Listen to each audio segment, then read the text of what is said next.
우리에게 주시는 하나님의 말씀은 출애굽기 9장 1절에서 7절까지의 말씀입니다. 출애굽기 9장 1절에서 7절까지의 말씀을 교독하시고 마지막 절은 함께 합독하도록 하겠습니다. 여호와께서 모세에게 이르시되 바로에게 들어가서 그에게 이르라.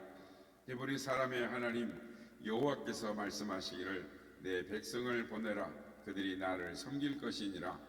내가 만일 보내기를 거절하고 억지로 잡아들면 여호와의 손이 들에 있는 내 가축 곧 말과 나귀와 낙타와 소와 양에게 더하리니 심한 돌림병이 있을 것이며 여호와가 이스라엘 가축과 애굽의 가축을 구별하리니 이스라엘 자손에게 속한 것은 하나도 죽지 아니하리라 하셨다 하라 하시고, 여호와께서 기한을 정하여 이르시되 여호와가 내일 이 땅에서 이 일을 행하리라 하시더니 이튿날에 여호와께서 이 일을 행하시니 애굽의 모든 가축은 죽었으나 이스라엘 자손의 가축은 하나도 죽지 아니한지라. 다같이요 바로가 사람을 보내어 본즉 이스라엘 가축은 하나도 죽지 아니하였더라. 그러나 바로의 마음이 완강하여 백성을 보내지 아니하니라. 아멘. 할렐루야. 오늘도 우리 예배 가운데 함께 하신 주님을 찬양합니다. 그리고 새벽을 깨워 기도의 향유로 나오신 모든 성도님들께 하나님의 은혜와 평강이 함께 하시기를 기원드립니다. 출애굽기를 관통하고 있는 주제가 무엇인가 할 때 하나님은 어떤 분이신가와 이게 관여가 되어 있습니다. 그러니까 출애굽기에 나와 있는 하나님은 신실하신 하나님이십니다. 아브라함과 체결하신 약속을 지키시는, 신실하게 지켜가시는 하나님이시겠습니다. 그러므로 이 신실하신 하나님은, 신실하심은 하나님의 계획 속에서 이렇게 이루어져 가고 있는 것입니다. 그런데 우리는 이 재앙이 가중되면서 하나님은 왜 이렇게 긴 절차를 거쳐가면서 하나님의 일을 행하시는가? 그러니까 그냥 10번째 재앙을 그냥 단번에 내리시면 바로가 두 손 두 발 다 들고 항복을 할 텐데 왜 이렇게 길게 재앙을 첫 번째부터 10번째 재앙까지 내리시는가? 우리가 의문이 들리는 것이죠. 이런 의문에 봉착하게 되는 것입니다. 여러분, 하나님은 재앙을 즐기시는 분이실까요? 하나님은 애굽 사람들이 고통당하시는 것을 즐거워하시는 것입니까?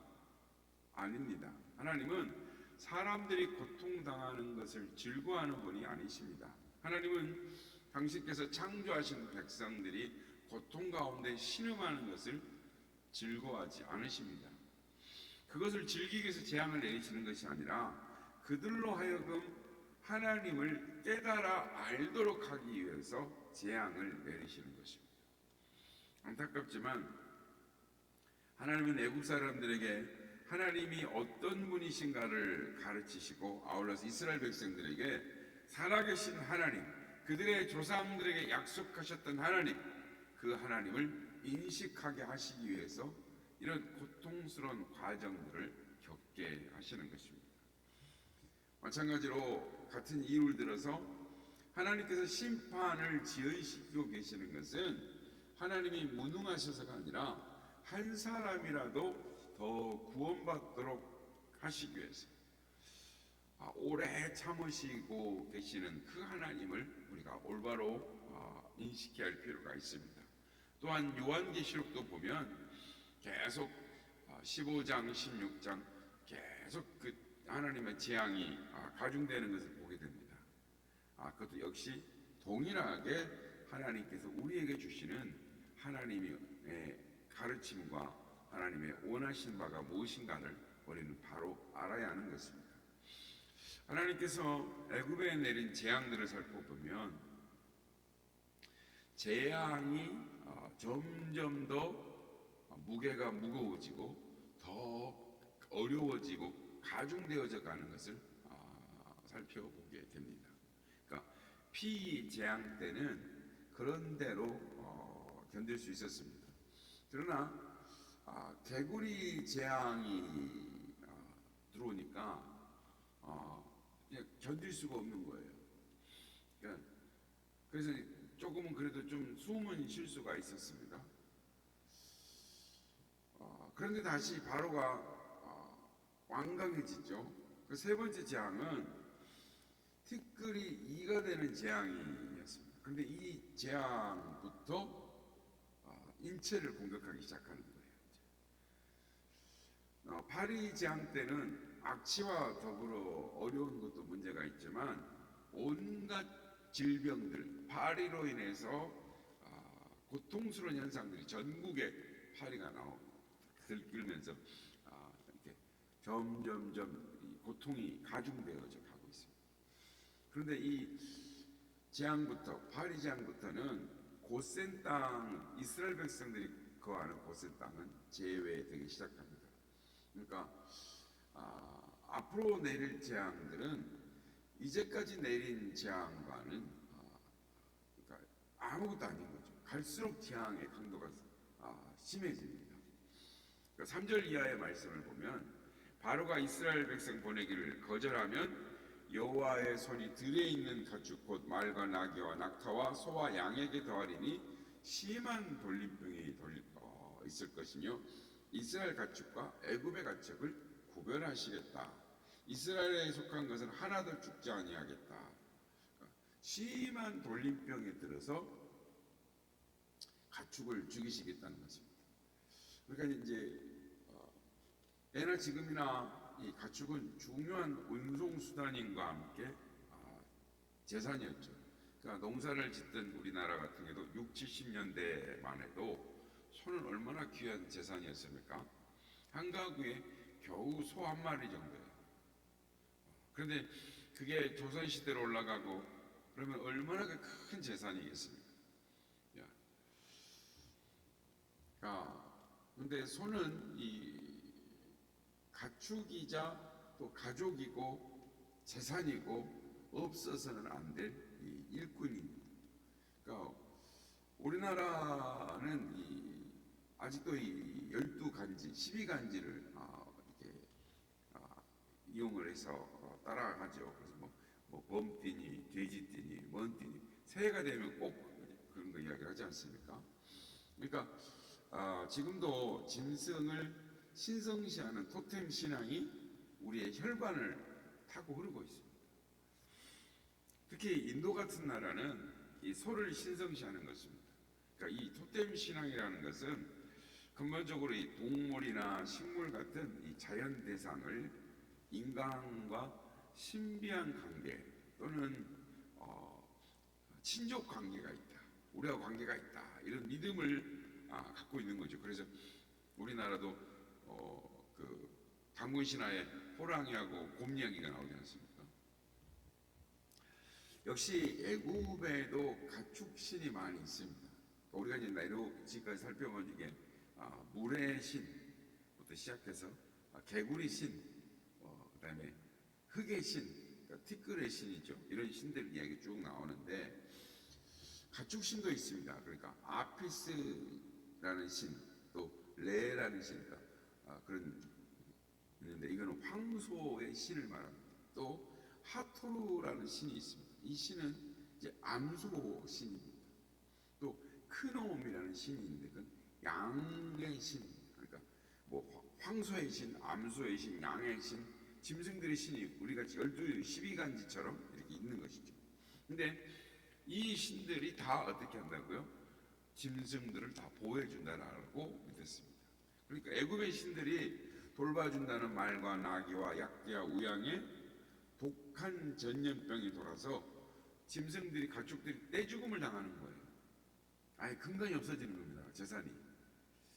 그러니까 이런 거니까 갑자기 어떻게 됐을까? 요즘 같으면 뭐 이렇게 조류 독감이라든지 돼지 독감이라든지 유행병이 생겨서 순식간에 짐승이 떼죽음을 다 당하는 거죠. 그러니까 얼마나 이 많은 애굽의 백성들이 가족 같은 혹은 신처럼 섬겼던 이런 이 가축들을 다 잃고 망한 자신이 있겠습니까? 그래서 하나님은 하루의 시간을 주십니다.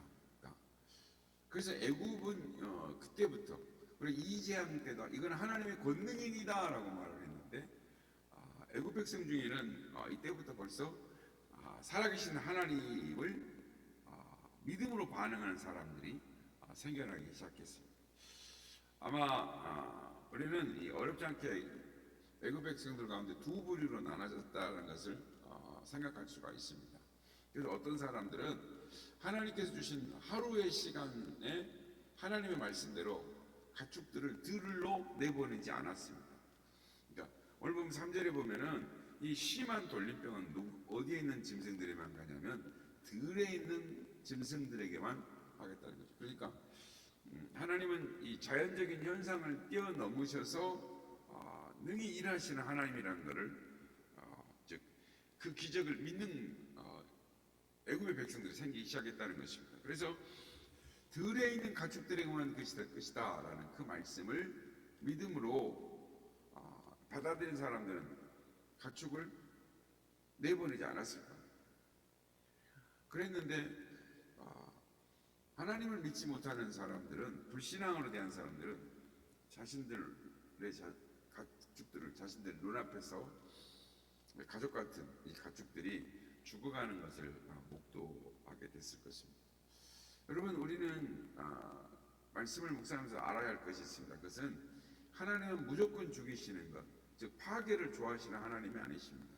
하나님은 진노 중에라도 긍휼을 베푸시는 분이시고 믿음으로 나오는 자들에게 은혜를 베푸시는 거라는 것을 우리는 깨달아야 하는 것입니다. 그래서 믿음으로 나오는 애굽의 백성들은 하나님 말씀대로 들에 그냥 풀어야 되는데 하루만 집에 데리고 있으면 됐던 거예요.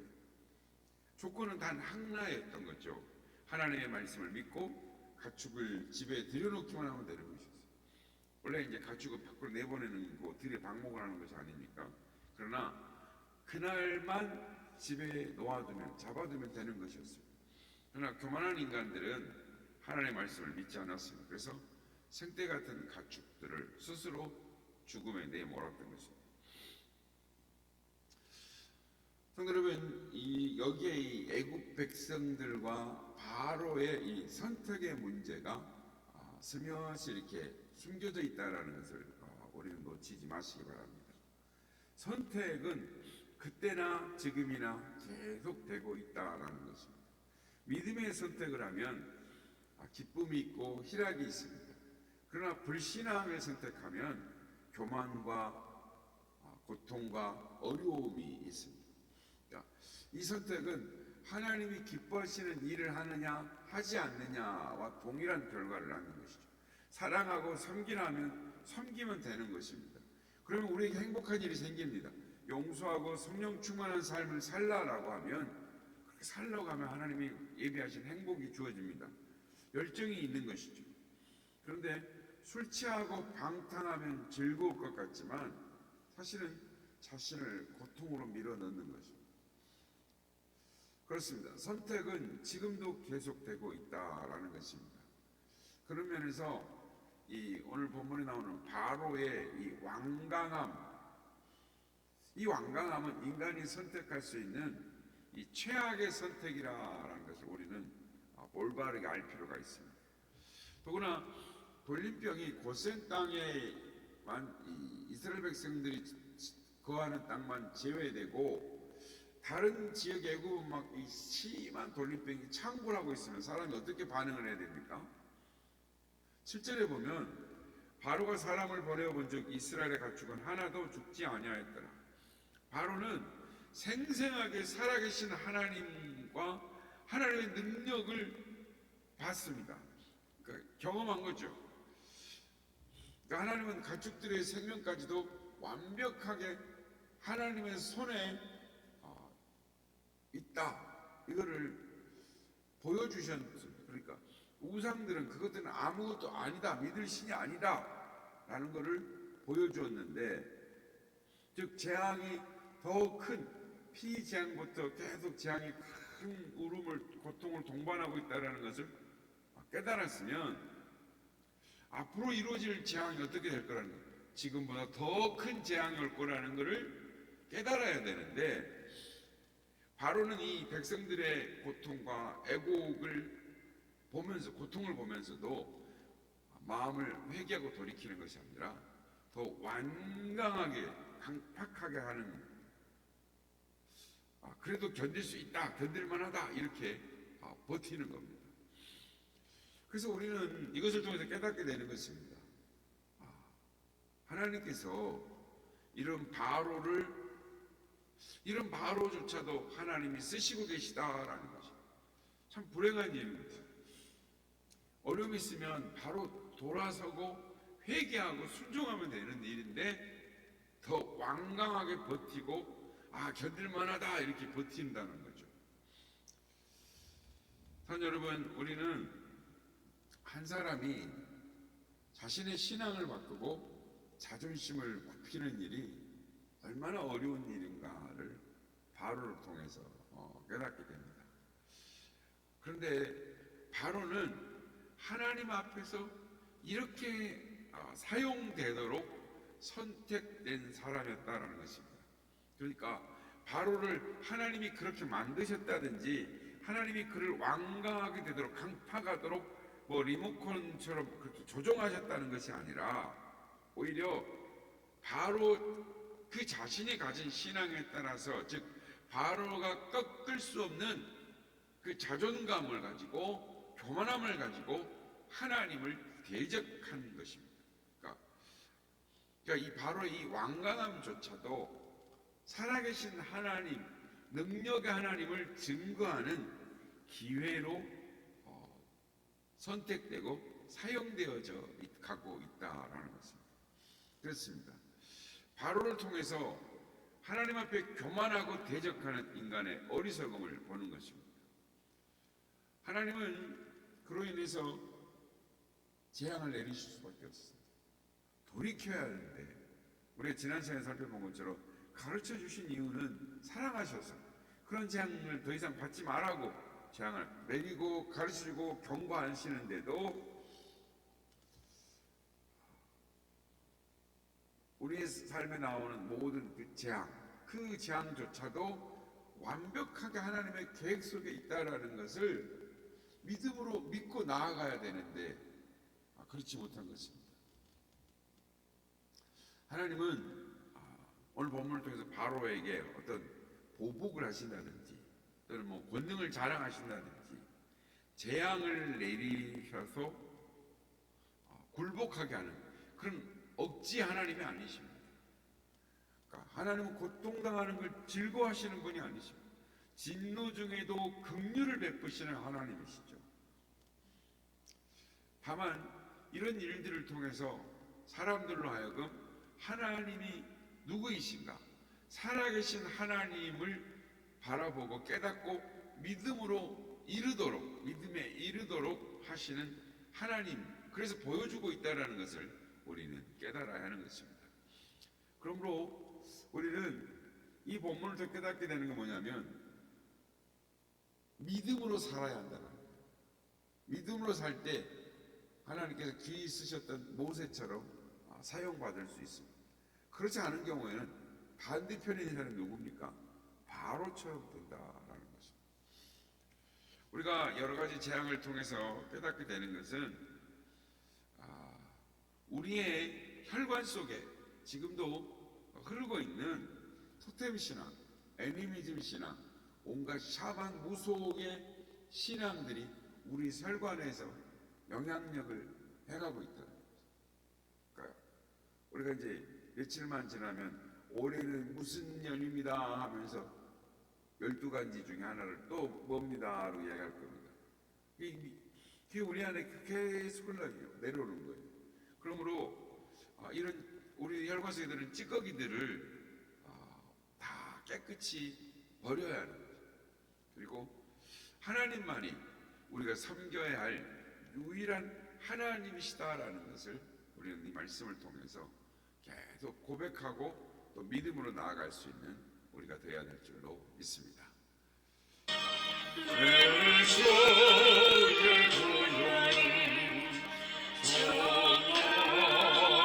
전하라 내 죄를 정케 하신 주 나로라 하신 자 내가 줄게요 지금과 오늘 십자가의 보혈로 날 씻어주소서 약하고 주예요 주께로 나가며 힘주시고 내 주함을 보시쳐주시네 내가 주께로 지금과 오늘 십자가의 보혈로 날 씻어주소서 날 오라 하시는 온전한 믿음과 또 사랑과 평강하라 아주 영함이라 내가 주께로 지금과 오늘 십자가의 보혈로 날 씻어주소서 큰 죄인 목하다 살 길을 하건대 다같이 넓고 그노는 베풀어 주소서 내가 주께로 지금과 오늘 십자가의 보혈로 날 씻어주소서 큰 비가 맘속에 근증거된 내가 내 기도 소리 들으사 가허락하소서 내가 주께로 지금과 오늘 십자가의 보혈로 날 씻어주소서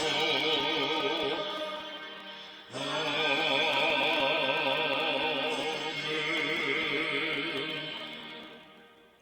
우리는 진노 중에도 긍휼을 베푸시는 하나님, 믿음으로 나아가기를 살아계신 하나님 앞에 온전히 순종하고 믿음으로 성령의 충만함으로 나아가 오기를 원하시는 그 하나님을 바라보므로 하나님 믿음으로 나아가는 우리가 되겠습니다.